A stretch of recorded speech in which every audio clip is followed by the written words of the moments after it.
Good evening from the beautiful southern coast of the land of Israel. This is Laser Brody with another lesson, Likutei Moharan.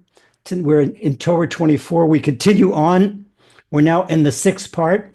But as we promise, every single week we have a review that serves a double purpose. The review helps us retain, we've learned it already, retain it, and drives the nail in our brain even deeper. With the Torah becomes deeper in our brain, our heart, we internalize it much better. And for those who are new, that it gives them an introduction and brings them in to where they can learn and understand what's happening. So we'll go through the introduction again, and we'll go through the previous 5 lessons, and we'll go to lesson 6. And this is what they call in French, it's like in an exciting novel, the denouement. We're coming to wrapping down. We'd probably be able to finish Torah 24 this week and next week, B'ezrat Hashem. And we'll see. And it's really light, like all of Rabbi Nachman's teachings. It illuminates the brain, illuminates the heart, and it brings us closer to Hashem. So really what we're learning, we're not as an academic exercise, but the bottom line we teach Likutei Moharan is because it's such strength. Rabbi Nachman was a master of Emunah, and learning his teachings strengthen our Emunah. Okay, so this week we will learn that the brain yearns to connect with its source. What's the source of the brain? Inside the brain is the soul. And the soul is a tiny microchip as part of the divine. We have no idea of the essence of divine, and so we therefore don't even know who our own souls are. But the brain yearns to connect to its source, just like you see a candle. The difference between a candle and any other type of physicality. In Newton, you throw something up and it comes back down. Not in a candle flickers up. It really defies nature. But a candle, why does it flicker up? It yearns to come to a larger flame. Now, this is a metaphor. If you hold a larger candle to a smaller candle and put the flame together, you'll see the small flame will merge into the larger flame. Always merge into the larger flame. So our souls are comparable to a small flame. And it's a tiny spark of divinity. And so it yearns all the time, wants to go up, unless it's beaten down by the evil inclination. But the soul naturally yearns, wants to go up and connect to the Almighty. So we see spiritual gravity takes us up, whereas physical gravity brings us down. By the same token, when a person is soul-oriented, spiritually oriented, all the time up, his aspirations are up, his thoughts are up, they're lofty. And when a person is bodily oriented, the body brings him down and down and down, and bodily lusts and all types of things like that. Okay, so with the Chaba'd is Chochmah Bina Das. Chaba'd is the acronym of our brains. It's not our spiritual brain, which is the 3 compartments that correspond to the 3 compartments, cerebellum, cerebrum, and patella, the 3 parts of the brain. But the 3 parts of the spiritual brain are Chochmah, which is wisdom, Bina, which is understanding, and Dat is knowledge, literally knowledge, but we call it spiritual awareness. Spiritual awareness, a person is spiritually aware of what's going on, doesn't just see physical things, but like Rabbi Nachman teaches us, he could see in everything that's happening, since everything is from Hashem, that's our first principle, he alone did, does, and will do. Everything Hashem does in his world is Hashem's way of speaking to every one of us. Okay, now let's go back and review. In part 1, we learned that there is a light higher than our souls, a tiny spark within us. So it's a tiny spark, but it's tremendous. It's amazing. It's a miracle that it's in our brain, because the light of a soul, it transcends the worlds, it transcends super galaxies. So our soul is made up of 3 different lights. One is the basic animal soul, that's called nefesh. The intermediate part is the human soul, which is called ruach. And the upper level, that a person only merits the upper level if he seeks Hashem, that's neshama, that's the divine soul. If a person is bodily oriented, then the divine soul, the neshama, will be completely vanquished. And the person could speak, he also has ruach, but his spirit, that's the ruach, his spirit, it will be taken over by the dark side. This is something we learned if you reach the review of our 13 principles of Emunah. The first 2 lessons talk about the spiritual ladder up and the spiritual ladder down, about who's going to control the body, the soul or the evil inclination down in the liver. in the heart. Okay, so we learned that the only way to attain the slightest perception of Ein Sof. Ein Sof it's in that native, it defies the word God. God is already some type of limitation because speech limits it so we can understand. Every one of us, according to our spiritual level, we have a concept of who and what God is. But it's beyond our concept. God infinite is no limit to Hashem's knowledge, no limit to Hashem's power. There's no limits to anything on Hashem. And that's called the Ein Sof in Kabbalah, the never ending. It's never ending. You go another super galaxy, another super galaxy, another super galaxy. Every bit known of the universe and the super galaxy, it's a tiny speck to Hashem. And what is so mind-boggling, you could see this even in macro, how tremendous Hashem's world is, and turn around in micro, we say that Hashem does, and will do everything, that Hashem is personally planning the map, the chromosome map of your next baby, your next grandchild, every little chromosome on that map, because if Hashem moves a chromosome 1 nanometer, which is a millionth of a millimeter, then it changed the whole difference of the hair color, the personality, everything. That's Hashem.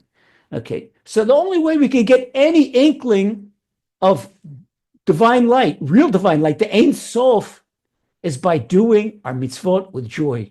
In other words, not going up and go some type of doing somersaults in outer space and what people think, and they roll their eyes and they're spiritual. No, you sit down at your Shabbat table and you celebrate Shabbat with joy. You give a coin to charity and you do it with joy.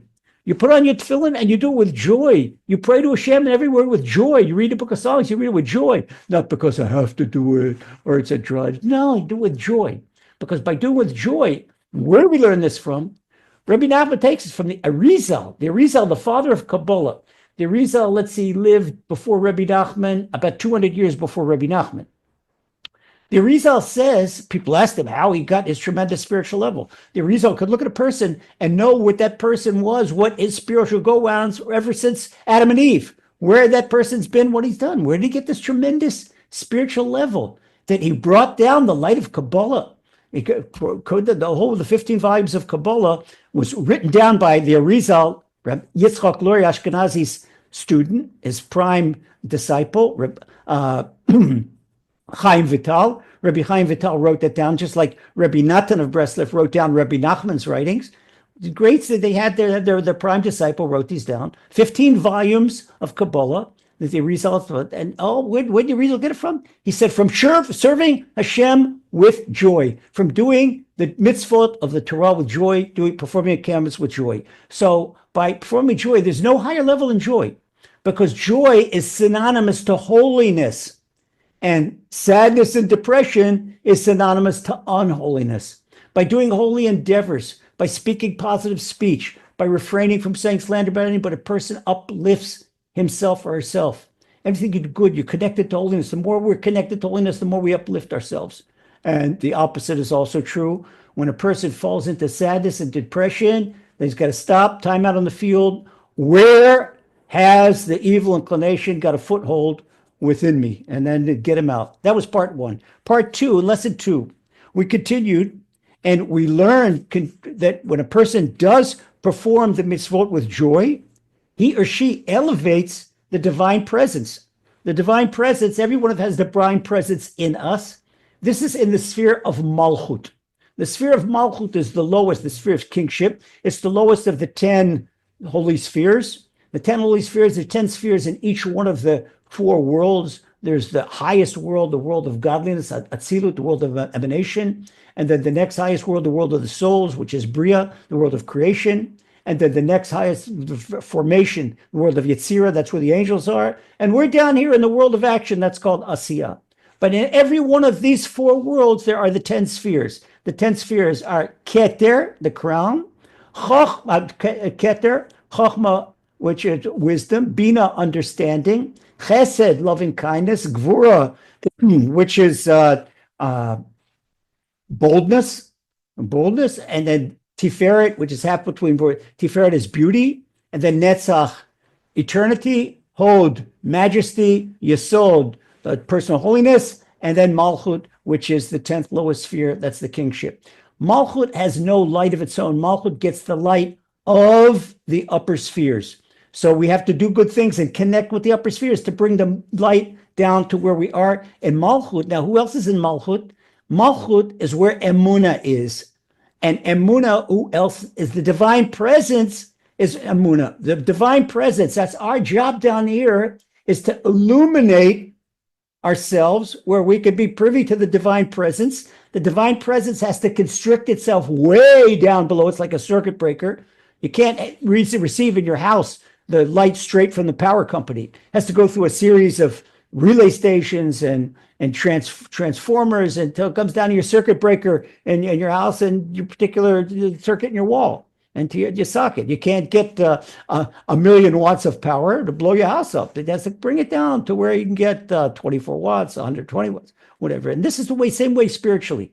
Like the power station bringing electricity to our house, this understands what Hashem has to do, which is called the tzimtzumim, the constrictions, according to Kabbalah, for Hashem has to bring the divine light down to here. Where the divine light is really difficult in this world to see. Most people don't see it. You have to look for it, and you have to do good deeds in order to attain it, perform the deeds of Torah, because that refers the free choice. This is the only world, and there's millions and millions of worlds, spiritual and material worlds, spiritual worlds, where nobody's got free choice. The only people that have free choice is us, we human beings down in the world. Why? Because we human beings are the only creature in the universe that has a side of an angel and the side of an animal.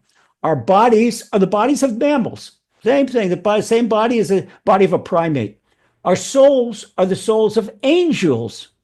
But when we do divine will, when we do the mitzvot with joy, we are above the level of angels. Rabbi Nachman says this specifically here in Torah 24.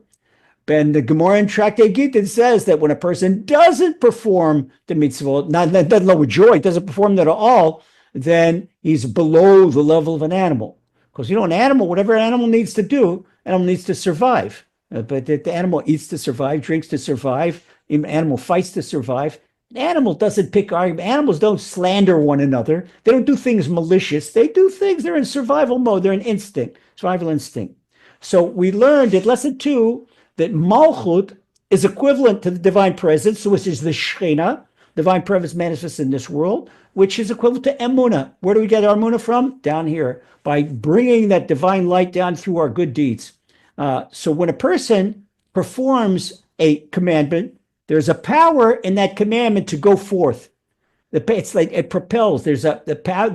Imagine that a commandment has wings or a commandment has legs. It can run all across the world, and it arouses other people to serve Hashem. It's fantastic. Without you realizing it, when you do good deeds, when you perform the mitzvot of the Torah, you're a whole outreach organization. Because when you give charity in South Carolina, then somebody in southern New Guinea wants to give to do something good for someone. It's when you put on tefillin in London, then somebody across in Hong Kong, it's just what maybe should be putting on tefillin. And you can see this. We have no idea. We have no idea what our goods. And Rabbi Nachman explains how this happens. He explains how this happens according to Kabbalah. He says when a person does the mitzvah, that the sphere of Malchut down here where Emunah, he did the mitzvah because he believes in Torah, believes that's what he got to do. And so he takes the mitzvah and the light of the mitzvah, by doing it with joy, it goes up to the next higher spheres, which are Netzach, Hod, and Yesod. And Netzach, Hod, and Yesod, they correspond in the divine persona to the legs. So when the mitzvah goes up to Netzach and Hod, it gets spiritual legs. Spiritual legs are not like physical legs. Spiritual legs can walk across the universe in 5 minutes. So your mitzvah has the power to influence people all over. That was lesson 2. Now we go on to lesson 3. In lesson 3, we now learned continued arousal from that good deed you did, that it rose from Malchut to Netzach, Hod, and Yesod from the legs. Now, what did Netzach, Hod, and Yesod do? they continued influence people, and they enabled that light of mitzvah to go and influence others. So from the light of the mitzvah that influenced others, that even goes further. It went further up and elevates the light to chesed, gevura, and tiferet. Now, chesed and gevura in divine persona correspond to the hands. So when we get up to chesed and gevura, and tiferet is the middle, tiferet is the torso that controls the hands, a person attains divine blessing. Because the blessing comes from the hands. How do we get a priestly blessing? The priestly blessing raise their hand.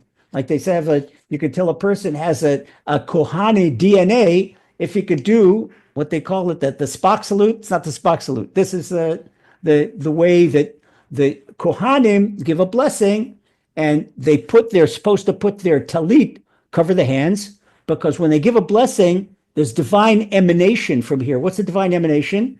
What letter do you hear? You see, this is Shin. This forms a Shin. Shin from Shin Dalad Yud, Hashem's name, and it gives us divine light, brings it down. This awesome. And so we are not allowed to look at the Kohen's hands, the priest's hands, when he gives a blessing. And he's not allowed to show us hands. He has to cover the hands because there's spiritual light. Without a person realizing it, could be blinding. The Gemara says there's certain things that we shouldn't look at. We shouldn't look at a rainbow because a rainbow is a reflection of divine presence. We shouldn't stare at the moon because that's a reflection. The moon is the reflection of divine presence. And the light reflected off the Kohen's hands, the priest's hands, when he gives a blessing, this is also light and divine presence. So divine presence, and this is what happened to Isaac. Now you can understand why Isaac, he couldn't see whether it was, when he was an old man, he couldn't see whether it was Jacob or Esau that came in to get a blessing because he lost his eyesight when he was on the altar. He was about to be sacrificed by his father Abraham, and he saw the divine presence. He saw the angels. He saw angels crying, and then there's two in the Midrash, two different accounts. One that one of the angels' tears went in his eyes, and the other one that there's just the divine presence. He saw divine presence, and this blinded him. It's spiritual. It seems spiritual blinding, but it causes physical blinding. So we have to be careful about that. And the Gemara tells us to be careful not to look at these things, not to stare at a rainbow. Sometimes you see a rainbow, fine, you saw it, and we can even make a blessing. We see it. You see the moon, fine, we see it, but we don't stare at the moon, we don't stare at the rainbow, and we certainly don't look at a Kohen's hands when he's given the blessing. Why? Because this is very, very powerful. So the more spiritual awareness a person has, the more he or she will desire the blessing. And Rabbi Nachman teaches us that the greatest blessing is the blessing of intellect. The spiritual intellect, the Chochmah Bina Dat, again, the acronym of Chaba'd. That's where the acronym of Chaba'd comes from. And that was lesson 3. So we went on to lesson 4. And lesson 4, we learned that a person cannot rely on intellect alone. In other words, person can't boast in Judaism and Emunah that he's got a PhD from Harvard or from Oxford or from Cambridge or from MIT, because that doesn't necessarily mean that a person has second grade spiritual awareness. A person could be academically strong, so maybe a nuclear physicist. He's a plumber on a little higher technical level. But still, basically, that doesn't mean that the person has insight.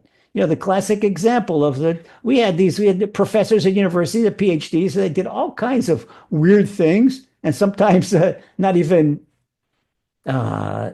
worthy things, or things that you'd look up to, not necessarily. Okay, person had a PhD, but divine intellect is much different, because with divine intellect, within it, a person makes a person ethical, gives a person belief.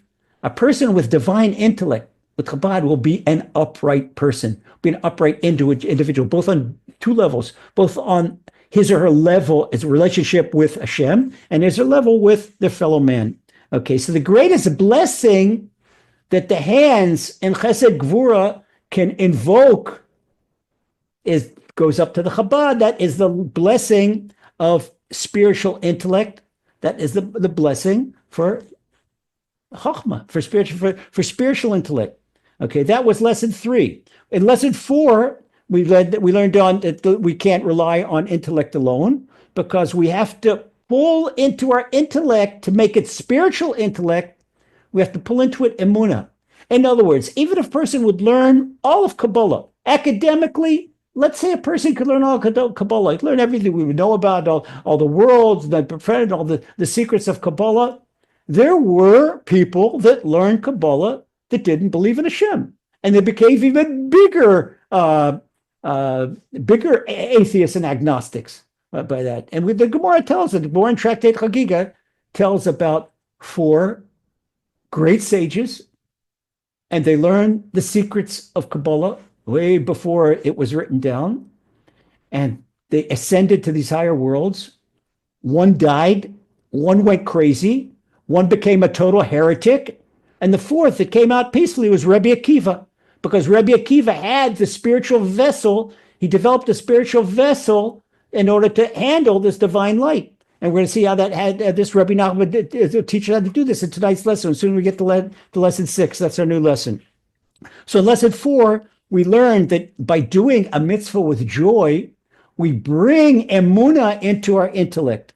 Now, what happens as we go up in these higher worlds? We go up to the higher worlds. We go all the way from Malchut up to the Keter, shortening it, and the world of Asiya. When we bring emunah into our Chaba'd, into our Chachma, Bina, and Dat, in this world, we get to the highest point in this world, in the world of action, the Keter, the crown. Keter means crown. The crown of the world of action. You have to understand, crown is already placed where the divinity. We have no idea what this is. We have an understanding of Chesed, Bina, Dat, of Chabad. We don't, Keter, we talk about it, we don't understand it. Okay, so by attaining the light of Chochmah, Bina, and Dat in the world of action, we make an illumination in the Keter. This illumination in the Keter goes to the next higher world. This is the Keter of Asiya, the Keter of the 4th world, the lowest world. Now it becomes part of the Malchut. It encloses the Malchut and the next higher world, the world of the angels, the world of Yetzirah, formation, literal translation. And by coming, the enclosing of the world of formation, it brings down the light of Malchut, the world of formation, which is the higher level. This is the level of Emunah of the angels that brings it down here. That way a person can attain the level of Emunah of an angels in this world by doing these mitzvot with such joy as he goes up the spiritual ladder from Malchut until Chaba'd get to the Keter. And then when he continues on, he has more spiritual awareness. He does things with more joy and more and more and more and more. He continue on going to the next world, the next world, the next world. If a person works hard enough and does his mitzvot with enough joy, he could go higher and higher. But that's dangerous. That's dangerous. You know, when a person is all deep sea divers know that when they go to very below, there's tremendous pressure underwater. And as you come up, you have to come up very slowly to readjust the body to different levels of pressure. Otherwise, person gets the bends, and a person, his insides could be blown apart. Have to be very, very careful. It's very, very careful in spiritual ascent. That's why we all need a spiritual guide to let us know what we're capable of, what we're capable of learning, what we're capable of doing. Because there are people that attain burnout. I've seen people burn out. I've seen this in new righteous converts. I've seen this in new Balei Tshuvas, people that come new to the program. They want to do too much, too fast, and they get burnout because they're not prepared. They don't have a proper vessel to receive the divine light that they're taking. That's why you can't sit down and open up. People say, "Oh, I learned Kabbalah." Yeah, where do you learn Kabbalah? Over a website, or I open a book. If you learn anything, Kabbalah, even Rabbi Nachman's teachings, it's best to learn it with your rabbi or spiritual guide. Okay, somebody that knows how to tone the light down for everyone, that you can, in a way, level you can handle it. So we continue on lesson 5. That was last week's lesson. Last week, we learned that the inner aspect of the blessing, we get the merit of what's called a regulator valve, a limiter valve. This is my language, but the regulator valve, Rabbi Nachman calls it mesader miyashev, that the Keter, what the Keter does, when a person gets to the Keter, now the Keter puts up, we'll see this, we'll soon get there. Keter puts up partition. Keter says, no, you're not going to go any higher. Who says you can go into the next world? No, you got to go through me. But the Chochmah and the Bina and the Dot, your brain, you want to get close to Hashem. You can't help it. You want to get closer. Keter says, up, here, that's it. Keter's a limiter. So it's a valve. It limits the amount of divine light that we're capable of handling. And this limiter is reflected in the light of Keter.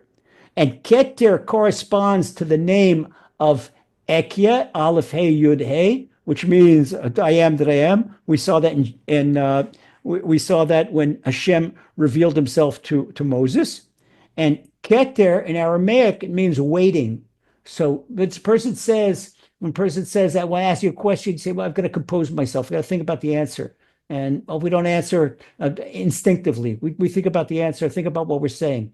And that's because that's the limiter. So really, Mesader is an arranger, and Miyashev, as Rabbi Nachman calls it, that's the composer. The arranger and the composer, this means it's the spiritual valve, the regulator of this divine light.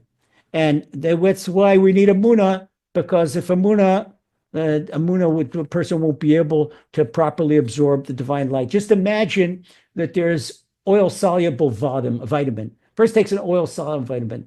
And that's why you have to have a little bit of healthy omega-3 fats from salmon or olive oil or coconut oil. Why? Why is this omega-3 so important? Because it enables the body to absorb the oil-soluble vitamins. Emunah is the same thing. Emunah is so important because it enables the body to absorb divine light. Without Emunah, divine light is wasted. It's just like that healthy omega-3 oil that enables a person to absorb his or her body to absorb the water-soluble vitamins. So from here, we learn that the Keter is the voltage regulator of Chaba'd, which brings us now to lesson 6. That's tonight's lesson. So we continue on with tonight's lesson, Bezrat Hashem, and once again, we'll try to take this very slow so we can understand this. So if you're following along in the Hebrew and Likutei Moharan, we're now up to Torah 24, letter Chet, letter 8. Rabbi Nachman says, I'm saying it in Hebrew and then I'll translate it little by little. Kishe oise umitaken et המיישב והמסדר, שהוא הכתר, כראוי, והמוחין רודפין להשיג האור אין סוף, הכתר מעכב את השכל כדי ליישב את השכל, ועל ידי עדיפה ומעכב, אזי מכה המוחין במיישב מסדר, ונעשה חלין לאור אין סוף, אף על פי כן לא ידיע ולא יתידע. Wow, it tells tonight's lesson. Tonight's lesson is the ballroom of the brain. And Rabbi Nachman now teaches how do we build not one ballroom of the brain, 9 ballrooms of the brain, and where it is in the spiritual brain. So Rabbi Nachman says when a person creates and properly rectifies the Keter, when a person reaches Keter and he merits the controls, which was the composer and the limiter, like I called it the voltage regulator. The voltage, it's not Rabbi Nachman's term. It's what my term for it to help us understand composer and limiter. Even so, to help understand, I have to differentiate between my terms and what Rabbi Nachman says. Rabbi Nachman didn't say that. He says miyashev umesader, and that's the composer and regulator. But from composer and regulator, a literal translation, it's difficult to understand. So we're talking about the voltage limiter or the voltage regulator, the spiritual voltage, that the light, the mochin, which is our mind inclinations, our mind inclinations, our intellect, that's the Chaba'd. The Chachmi, that the spiritual 3 parts of the spiritual brain, that's our intellect. And our mochin is our spiritual inclination. We have a good inclination, opposite inclination. This is it. And the mochin. Mochin merely means brains. It's our brains. They talk about your brains. Okay, we've got healthy brains. Our mochin has this desire all the time. Get me out of here. Get me out of this jail. The skull is a jail for them. Okay, spiritually, just imagine this is a metaphor. Imagine that our cerebellum and our cerebrum and our patella, there's a chokhmah bina medat, that they want to all the time get close to Hashem. So now we can understand why in the divine persona, the Keter, which spiritually we can't see, we can understand, But in divine persona, the Keter is called the skull. That's the go. That's the Keter. Because the Keter says, oh, he breaks. No. He says, Mochin, okay, that the divine, the inclinations of the mind, you can't go where you want. You can't go in there. They said, no, we're in jail. Let us out of here. Now, if it lets you out in jail, then you're going to be burnt to a crisp. You can't go there. Thank goodness that I'm stopping you. So this is his job. The Keter, once the person gets hired, say, oh, stop, slow down. This is the controller and the limiter with the Miashev and the Mesadel. And this is indicated, once again, in the word Keter, with Keter in Aramaic means slow down and wait, Keter. Okay, so in the light, the light of the Keter is a restraining, it's a power of restraint. And then a result of the restraint, what happens is the Chochmah, the Bina Dat, they're all the time crashing. They're crashing with the Keter. Imagine the Keter is the skull, and the brain is going crashing. You have to think about it, you get a headache. But imagine that your spiritual mind inclinations are all the time arguing with the Keter. Let me go to the higher world. Keter says, no, you can't go to the higher world. If anybody brings you to the higher world, I'm going to bring the light down for you. In other words, Chaba'd, the Chochmah, Bina, Dat, they can't go up on their own.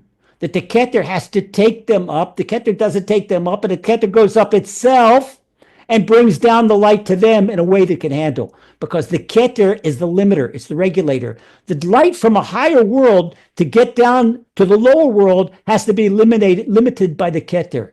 And this is like only the Keter is capable of doing that, limited. So what happens is by the Chochmah and the Bina and the Dat, the wisdom, understanding, and the spiritual awareness, these three mindsets, okay, the mind inclinations of the mind, trying to best to translate it so it's clearest, all the time collide with the Keter, with the skull. What happens when they collide? As they collide, above, in a place higher that we can't even understand, somewhere above the Keter are created these 9 ballrooms, 9 chambers. What they are, nobody knows. We do know they're not light of their own. They're some type of spiritual vessel that can somehow grasp divine light.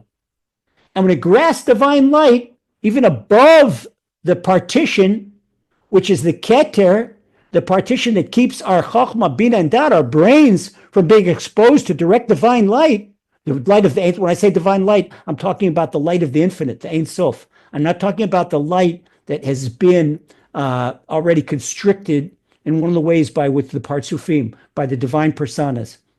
Okay, there's 5 of them. Don't want to go into that because I know that we're covering to understand this. Rabbi Nachman has all of Kabbalah at his fingertips, and try to go slow without confusing, not just to keep on subject. But now we have these 9 chambers, and nobody knows about that. Now continue on explaining what these 9 chambers are. To explain about the 9 chambers, Rabbi Nachman now refers to the Zohar and Parshat Noach.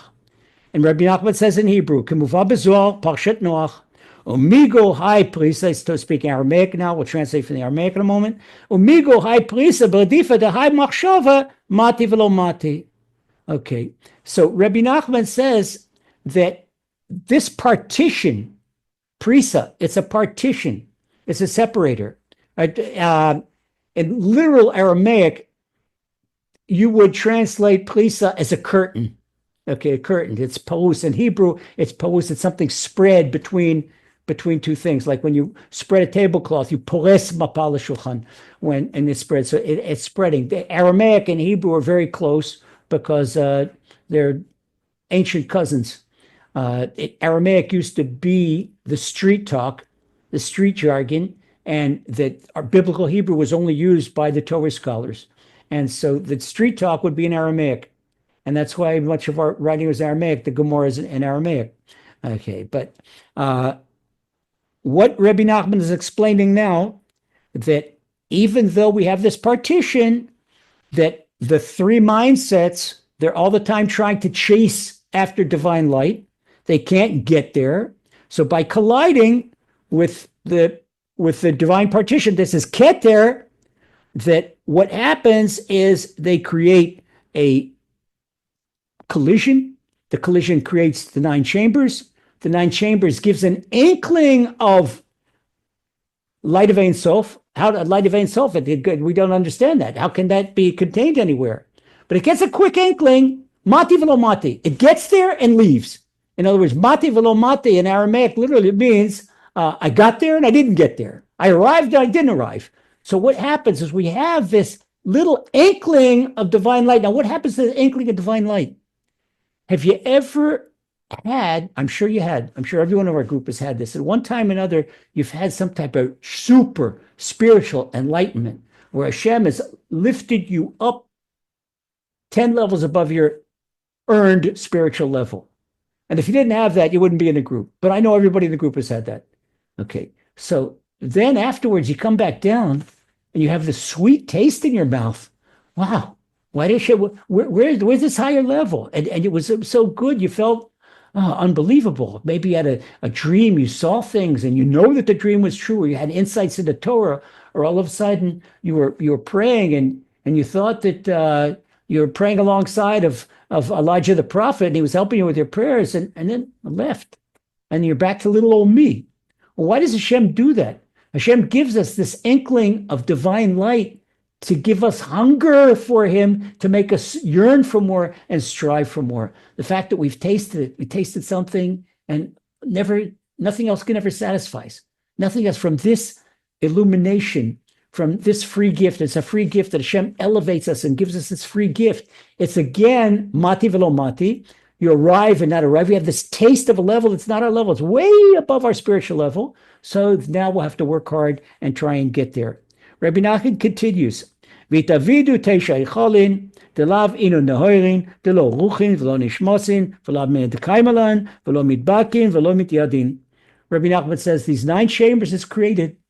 Nobody knows what they are, and they're not lights, and they're not, they're spread somewhere between creation and down where we are, and nobody understands that they're not upper souls, they're not lights, and nobody can even understand them. So we said, why? So what's Rabbi Nachman teaching us? We can't even understand it. So what do we need to know that the 9 chambers for? And what do we need to know? That our brains are all the time chasing divine light and we can't reach it.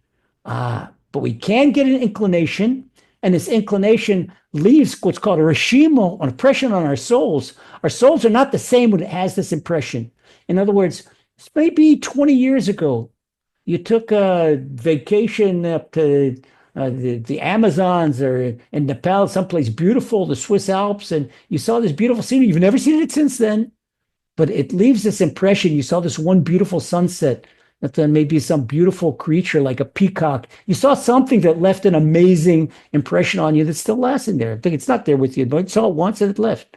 But here, this is like fleeting. Your soul saw something and it's fleeting, but it's still, that means it's part of your experience. It's part of your psyche. It's part of your mochin, now part of your mindset. So Rabbi Nachman now teaches us all we need to know about Kabbalah in one sentence. I'm going to read this and say this over and over again and internalize this. This is the secret of all of Kabbalah Rabbi Nachman gives us right now. The da. You've heard me translate the word da. It means you should know. And Rabbi Nachman, when he says da, this is a spiritual fact of life. It's made out of 2 letters, Daled and Ayin. These 2 letters in the Kriya Shema, we write Shema Yisrael, Hashem Elokeinu, Hashem Echad. The ayin of Shema, we write it 4 times bigger. And the ayin, the Daled of Echad, we write it 4 times bigger. When we read it, ayin, Daled, Ad, that's eternal. It's an indication of divine light, the Ein Sof, the eternal Ein Sof, unlimited. And when we read it, Da, that is knowledge. That's the epitome of spiritual awareness. It's the epitome of spiritual awareness that's indicated in the Daled Na'ayin, which Rabbi Nachman says Da, and what Rabbi Nachman inherently is teaching us. He says now he's giving us the law of all of Kabbalah. Da, shezeh tachlita yediyah ki tachlita diyah din only da. You should know. This is the epitome of knowledge. What's the epitome of knowledge? The fact that Keter guards us from the divine, from the Ein Sof, the light of the infinite. It guards it. And it builds by our Our mind, our mind all the time colliding with the Keter, like the parts of the brain colliding with the skull. Our mind colliding with the Keter builds these 9 chambers that we have no idea about. And the 9 chambers somehow get privy to divine light, which we don't know, the light of the Ein Sof. And Rabbi Nachman now teaches us that you should know that this is the epitome of knowledge, because the epitome of knowledge is that we know nothing. That's all of Kabbalah. The epitome of knowledge is that we know nothing. People want to say that they know Hashem, and it's funny. We'll say, wait a second. King Solomon tells us in Proverbs, "B'chol drachecha deu," and that you should know Hashem, get to know Hashem with all your ways, everything you do. That means that everything we do, we should try to get to know Hashem the best of our knowledge. But when there's no contradiction, because Rabbi Nachman is telling us, according to the Rizal, these are the words of the Rizal, he brings a word for word, that the epitome of knowledge that we know nothing. So when it comes to a level where we can't understand, let's take for granted, as long as our bodies are, as long as our souls are trapped in a human body, a live human body doesn't understand, everything will be apparent the moment our bodies leave, the moment the soul leaves the body. So this is what to look forward to in the afterlife. If a person lives a spiritual life, he's looking forward to now to be able to get to know Hashem. But one thing that the afterlife cannot do, the afterlife cannot perform mitzvot, and certainly cannot perform them with joy. That's the thing, that the game that's finished. They blow the whistle, the 90 minutes is over, that's the final score of this world. We can't improve our place in the next world by doing anything more in this world. But what we can do, and this is why I encourage everyone, wherever you are, take what you learn, teach other people, whether you're Jewish, whether you're Noahide, bring other people under your influence, because the people in your influence, after your long past here, and these are both your children and your students, that every good deed that your children do and your students do, you're the one that taught them. In the next world, you go higher and higher and higher and higher. That's why you keep on climbing. But performing the mitzvot themselves, we can't help a little old lady across the street and in the next world. They can't do that. Rabbi Nachman continues. He quotes Isaiah the prophet in chapter 58 of Isaiah, verse 11. Vishbiat tzachzachot nafshecha, ki orot elu hem atzachzachot shem lamala me'asfirot ashrei mi shezochesh yirdof machshavto lasig hasagot ele af al pi she'en yecholet biyad hasechel lasig otam velo midadkim velo yadin. Rabbi Nachman says like this. This is what Isaiah the prophet taught us in chapter 58, that Hashem will satiate your soul with splendors. Hashem will give us these splendors, tzachzachot. That's the gift, these beautiful lights. See, what the greatest gift that Hashem can give us is something to excite the soul, splendors of the soul. Far beyond there, no. If you imagine the greatest bodily delight, the greatest Bermuda vacation, Lamborghini, most expensive jewelry, clothes, the best food in the world. Nothing. We're not talking about, we talk about the lights that Hashem gives us, the splendors that he makes our soul privy to talk about anything, even to talk about a Lamborghini or to talk about a fancy vacation or a fancy restaurant. It's like talking about hay for a bull. It's like food trough, grain for a goat. And this is animal food. We want animal food. We want the food of the angels, even higher. Okay, so these lights that the tzachzachot, the splendors that Hashem is showing us, these are lights that are so high. These are what hits the 9 chambers, because they're lights that come from, that are above the sphirot. The sphirot, the 10 spheres, these are already limitations, constrictions of divine light that we can handle within our brains, within our bodies. We can handle that. But these are love that delights, these tzachzachot, which are the splendors that Hashem shows us. They're above Keter. They're above Keter. And this is the 9 where the 9 chambers come in. This is the ballroom of the brain. There's this great big party going on above the brain, above the skull, above the Keter. And this is where these lights are. And this Rabbi Nachman tells us that these lights are higher than the sphirot. And he says, happy is the person whose mind races all the time to grasp these insights, even though he doesn't have the power of intellect to handle them or to absorb them. But by racing after them, by desiring them, racing after desiring them, Hashem, I want to get close to you. I want to get closer to you. And he does with his prayer. He goes with joy, and he runs to do his personal prayer. He runs to talk to Hashem. He runs to do a mitzvah. He can't wait till it's Shabbat. He can't wait till he has a chance to celebrate another holiday. He runs to give up coin to charity. He sees a chance to do something good for another person. He runs to do it. It's a mitzvah, the Torah. Okay? And even though that these particular lights, these tzachtzachot, what the splendors of the soul, which are lights, they're above our knowledge. Now, Rabbi Nachman further explains the 9 ballrooms, the Tisha Yicholanela, Nasina Yedei Batisha, that these 9 ballrooms, they are created by the collision of the 3 parts of the brain with the Keter, with the skull. I'm talking about the spiritual, that they crash, the Chochmah, Bina, and the Dot, they crash all the time with Keter. And by crashing with Keter, they don't do damage, they do something good. They create these 9 ballrooms, so to speak, the 9 Echalim, the ballrooms were the place for divine light. Okay, once again, Rabbi Nachman says, our mind inclinations, there are 3. Which every one, why 9 chambers? Because which in every one of our 3 chambers of the mind, our mind inclinations, in Chochmah, when it collides with the Keter, it makes 3 levels of Chochmah. When Bina collides with the Keter, it makes 3 levels of Bina. When Dot collides with the Keter, it makes 3 levels. The 3 levels, which one 3 levels are 3 chambers. 3 chambers, these 3 ballrooms. So that's where you get the 9 chambers from, the 9 ballrooms. And that's how they come. So they're created as a result of the collision. Okay, Rabbi Nachman continues, and he says, okay, take a deep breath. Okay, Rabbi Nachman continues, and we're up till letter Tet. And letter Tet, the next letter. Rabbi Nachman says, Einyan amok amok miyimtzenu. Rabbi Nachman says, he apologizes, he says, this concepts we're talking about are so deep, no one could fathom them. Kemuvan lamaskil, that it's understood to a person who has the Kabbalistic intellect, has the inner knowledge. He understands that he can't understand them, so certainly we can't. The kasher amazli rabbeinu zichron levracha ba'atzmo.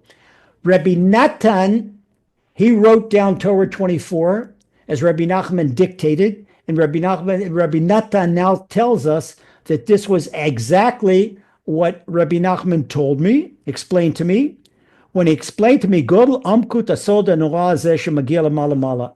When he explained to me this unbelievable, terrible means awesome. Terror, not terror, fear, but this awesome concept of becoming the slightest access, attaining the slightest access to the light of the infinite, the light of Ein Sof. And this is so deep, Rabbi Natan says, Godel Amkut Asod Nora Zeh Shemagia Lamala Mala, that the deep depth of this soul goes beyond the 10 spheres.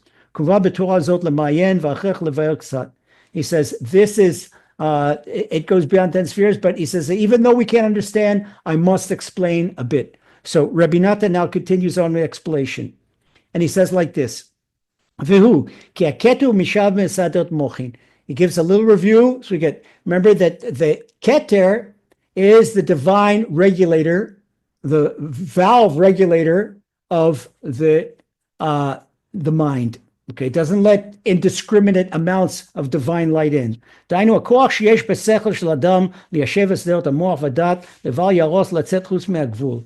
This is the power of the brain to regulate itself, which is the Keter regulating the Chochmah, Bina, and the Dot, okay, the mind inclinations, so that it doesn't go beyond where it should go and it doesn't do damage to itself. For example, there are true accounts. You could talk to a psychiatrist, if you have an Amunah psychiatrist, and maybe give examples of a person who is a holy person, a holy schizophrenic. But what happened? That there was a malfunction in the Keter, a malfunction in the divine limiter, divine valve, where his brain got too high and it fried. It was spiritual fried. This has happened. I've heard of such things. I don't remember encountering things, but I've heard of such things. I can't give it a specific example because I never saw this with my own eyes, but I've heard that this is the way explained to me, the Gemara and Chagiga, what happened to Ben Azai and Ben Zoma, where Ben Azai became a mental cripple after this, what happened to him, and Ben Zoma, he died completely. He couldn't handle it. So the Keter keeps us from going from our mind inclinations to wandering past a place that's not healthy for us. Okay. And he says like this. Now we can understand that the Keter serves as a partition between Chokhmah, Bin, and Dat, that the three levels of the brain, the spiritual levels of brain, and the infinite light, where we can't handle infinite light. That this is the power of spiritual regulation, that it is controls and composes. So it gives us composure. We have to have composure. That is the miyashev, and the mesader is the control valve. So it gives us the composure to be able to handle this, because if we can't handle it, it makes us afraid. What have we done? What have we done? We don't want to go crazy. That